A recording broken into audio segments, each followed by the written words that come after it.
बिस्मिल्लाहिर्रहमानिर्रहीम अस्सलामु अलैकुम वरहमतुल्लाहि वबरकातुहू। गज़ा पर इसराइल ने 100 से ज़ायद हमले किए हैं। इसराइली फ़ौज की तरफ से बयान नशर हुआ है कि पिछले 24 घंटों में गज़ा पर 100 से ज़ायद हमले किए गए हैं और इन हमलों में इसराइली फ़ौज दावा करती है कि हमने हमास के ठिकाने तबाह किए हैं और हमास के कई बड़े कमांडरों को भी हमने मारा है। ये इसराइली फ़ौज का दावा इसराइली फ़ौज ने अपने ऑफिशियल एक्स अकाउंट पर नशर किया है।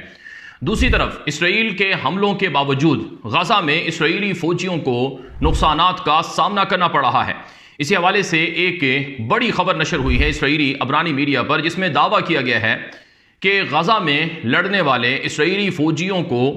कैदी बनाने, अगवा करने की कोशिशें हो रही हैं। एक वीडियो भी इसी हवाले से जारी हुई जिसमें बताया गया कि एक घात लगाई गई थी, उस घात में इसराइली फौजी बाल बाल बचे हैं क्योंकि जो ज़मीन के अंदर एक्सप्लोसिव डिवाइस थी वो वक्त से पहले फट गई, जिसकी वजह से इसराइली फौजी उस घात में आने से बच गए। फिर नाज़रीन किराम एक और बड़ी खबर आ रही है इसराइली फ़ौज के हवाले से कि गज़ा में लड़ने वाले इसराइली फ़ौजियों के वालिदैन ने आज एहतजाज किया है और इसराइली फ़ौज से और हुकूमत से मुतालबा किया है कि उनके बच्चों को जो गज़ा में लड़ रहे हैं उन्हें मुनासिब गाड़ियाँ दी जाएँ। उनके पास जो गाड़ियां हैं, टैंक हैं और उनकी जो ड्यूटियां हैं उनमें हिफाजती इक़दामात नहीं हैं। मसलन पूमा नामी एक गाड़ी थी जिसको 2-4 दिन पहले बल्कि पिछले हफ्ते उसे टारगेट किया गया था, जिसमें 14 फौजी इसराइल के ज़ख्मी हुए थे और 5 से 6 फौजी मर गए थे।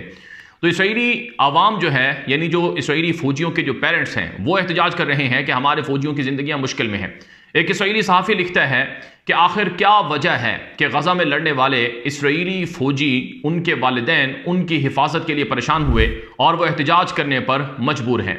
फिर नाज़रीन किराम एक और ख़बर जिसे यदीओत अहरानोत से वाबस्ता एक सहाफ़ी हैं यूआफ जैतून, उन्होंने नकल किया, उसमें यह बताया कि गज़ा में जो लड़ने वाले इसराइली फ़ौजी हैं उनके ऊपर बेहद मुश्किलात हैं, बेहद परेशानियाँ हैं और वो तकलीफ़ में हैं। क्यों तकलीफ़ में हैं? क्योंकि उनकी इजाफी ड्यूटियाँ हैं और उनके पास छुट्टियां नहीं हैं। वो मुसलसल तंग आ चुके हैं 1 साल 10 महीने लड़ लड़ कर। तो इसराइल के अंदर से आवाज़ें उठ रही हैं कि जो गज़ा की जंग है इसे अब बंद किया जाए और इसराइली जो फ़ौजी हैं उन्हें रिलीफ दिया जाए, उन्हें छुट्टियां दी जाएँ, उन्हें आराम का मौका दिया जाए।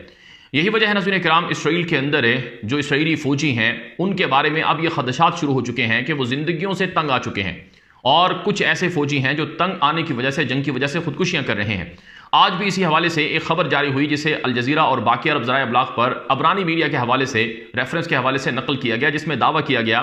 कि एक और इसराइली फ़ौजी गज़ा के अंदर लड़ने गया था, वापस आया तो उसने अपने आप को ख़त्म कर लिया, यानी खुदकुशी कर ली है। और ये पिछले तकरीबन 10 दिनों में ये तीसरा वाक़या है जिसमें इसराइली फ़ौजी ने अपने आप को मारा हो या ख़त्म किया हो। तो बहुत सी मुश्किलात हैं इसराइली फ़ौज के लिए। अब यहाँ पर एक और बड़ी खबर है कि इसराइली फ़ौजी जो गज़ा में लड़ रहे हैं उन्होंने हुकूमत को बताया है कि गज़ा में अगर ह्यूमैनिटेरियन सिटी बनाया जाए, यानी टेंट बस्ती या शहर बसाया जाए, टेंट सिटी बसाया जाए, जिसके बारे में नेतन्याहू का प्लान है कि गज़ा के सारे लोगों को रफ़ा जुनूब में धकेल दिया जाए और वहाँ पर खैमा बस्तियाँ बसाई जाएँ या खैमा बस्ती पर मबनी शहर बसाया जाए। तो उस हवाले से इसराइली आर्मी चीफ ने ये बात कही है वज़ीरों को भी और कैबिनेट मीटिंग में नेतन्याहू को कि इसके लिए 1 साल लगेगा। नेतन्याहू को गुस्सा आया और उसने कहा कि मुझे तुम कोई संजीदा और मुतबादिल प्लान बताओ। अब इसराइली जो फ़ौजी गज़ा में लड़ रहे हैं उनकी सूरत हाल इसराइली आर्मी चीफ जानता है और उनके लिए मुश्किलात इसराइली आर्मी चीफ के सामने हैं, लेकिन नेतन्याहू और उसकी हुकूमत के जो मुतशद्दिद वज़ीर हैं वो इसराइली फ़ौज को ब्लेम करते हैं कि वो सही तरह से लड़ नहीं रहे हैं और सही तरह से अहकामात पर अमल दरामद नहीं कर रहे हैं और उनकी वजह से गज़ा में इसराइल की हुकूमत के गोल्स अचीव नहीं हो रहे हैं।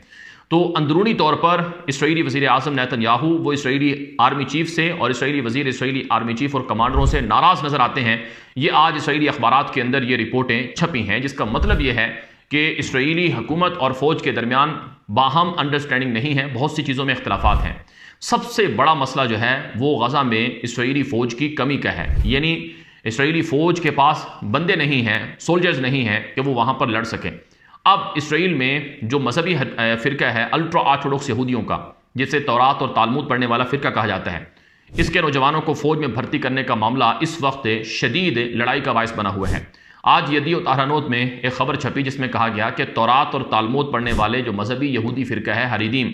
इसके नौजवान ऐसा नहीं है कि फ़ौज में नहीं जाते हैं, बल्कि वो फ़ौज में जाते हैं और वो जाकर मरते भी हैं, यानी वो कुर्बानियाँ भी देते हैं। चुनांचे उन फ़ौजियों की तस्वीरें जो अभी रिसेंटली वो गज़ा के अंदर मारे गए हैं उनकी तस्वीरें भी नशर की यदीत अहरानोत ने और दावा किया कि ये वो फ़ौजी हैं जो तौरात और तालमूद पढ़ने वाले थे, मजहबी थे, हरीदीम फ़िरके के, जो गज़ा के अंदर कुर्बानियाँ देकर आए हैं।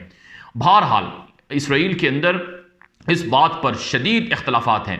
कि हरीदीम फ़िरके के जो मजहबी अल्ट्रा ऑर्थोडॉक्स यहूदी नौजवान हैं उन्हें फ़ौज में भर्ती किया जाए। कम से कम 10,000 से 20,000 फ़ौजी इस फ़िरके के नौजवानों को भर्ती करके हासिल किए जा सकते हैं। अब नेतन्याहू की हुकूमत ख़तरे में है। कहा जाता है कि नेतन्याहू का जवाल शुरू हो चुका है। जी हाँ, ये बात है, कोई मुबालगा राय पर मबनी नहीं है। मैं आपके सामने अब कुछ ऐसी खबरें रखूंगा, आपको पता चलेगा कि नेतन्याहू का जवाल कैसे शुरू हुआ है। आज की बड़ी खबर है, बहुत बड़ा सियासी धमाका इसराइल के अंदर हुआ है कि नेतन्याहू पर एक नया मुकदमा अदालत में शुरू किया जा रहा है, जिसमें नेतन्याहू की हुकूमत ने हसास फौजी राजों को लीक किए हैं। नेतन्याहू की हुकूमत से वाबस्ता और उसका करीबी शख्स था जिसने फौजी प्लानिंग की हसास मालूमात को मीडिया के जरिए से लीक किया, और इसराइल की जो अटार्नी जनरल है, जो कि एक खातून है, उसने नेतन्याहू के खिलाफ और उसकी हुकूमत के खिलाफ फौज की हसास मालूमात लीक करने पर मुकदमा शुरू करने की धमकी दी है, जिस पर नेतन्याहू को गुस्सा आया और नेतन्याहू ने कहा कि ये जानबूझकर ये मुझे फंसाया जा रहा है, मेरी हुकूमत को बदनाम किया जा रहा है। नाज़रीन इकराम, इसराइल के अंदर नेतन्याहू के ऊपर करप्शन बदनवानी के मुकदमात भी अदालतों में चल रहे हैं, और इब्तदाई आज भी खबरें आई हैं कि 2 हफ्ते रिलीफ के बाद नेतन्याहू के खिलाफ फिर ट्रायल शुरू हो रहा है। और नेतन्याहू और इसराइल की जो अदालतों में अटार्नी जनरल है, किसी भी मुल्क में जो अटार्नी जनरल होती है या अटार्नी जनरल कोई शख्स हो, मेल या फीमेल हो, उनका काम होता है कि वह हुकूमत की